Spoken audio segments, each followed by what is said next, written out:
নমস্কার বন্ধুরা, এক চিমটি লবণে আপনাদের সকলকে স্বাগতম জানাই। তা আজ আমি চলে এসেছি আবারও একটি নতুন রান্নার রেসিপি নিয়ে তোমাদের সাথে শেয়ার করব বলে। বন্ধুরা, এটি একটি বহু পুরনো দিনের হারিয়ে যাওয়া রান্না, তিতা ঝোল। তো গরমের জন্য কিন্তু এই রান্নাটি খুবই উপকারী ও শরীরকে কিন্তু ঠান্ডা রাখে।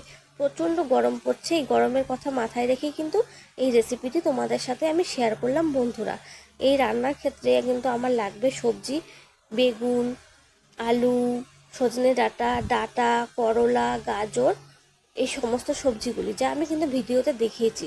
তো প্রথমেই কিন্তু আমি কড়াইতে তেল গরম করে নেব। এরপর কেটে রাখা সবজিগুলি এতে একে একে কিন্তু আমি দিয়ে দেব। দেওয়ার পর এতে কিন্তু সামান্য পরিমাণে নুন ও হলুদ দিয়ে 5 থেকে 7 মিনিট মতন ভালোভাবে নাড়াচাড়া করে নিতে হবে।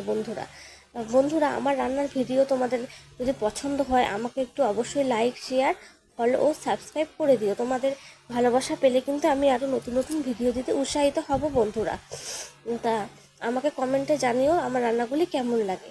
তা বন্ধুরা, আমার সমস্ত সবজিগুলি কিন্তু এখানে দেওয়া হয়ে গেছে। এরপর এটাকে আমি ভালোভাবে 5 থেকে 7 মিনিট মতন ভালোভাবে নাড়াচাড়া করে নিয়েছিলাম।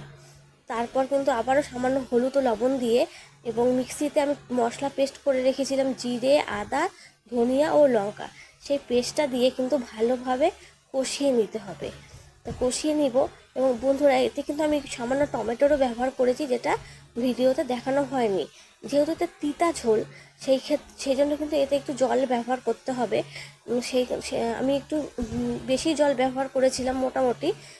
তা তোমরা কিন্তু সবজির পরিমাণ অনুযায়ী জলের ব্যবহার করবে। তা তোমরা দেখতে পাচ্ছ আমার সবজির পরিমাণ অনুযায়ী আমি কতটা, ধরো 500 ml মতন কিন্তু জল ব্যবহার করেছিলাম। এরপর এটাকে কিন্তু আমি ঢাকা দিয়ে দেবো 20 মিনিট মতন।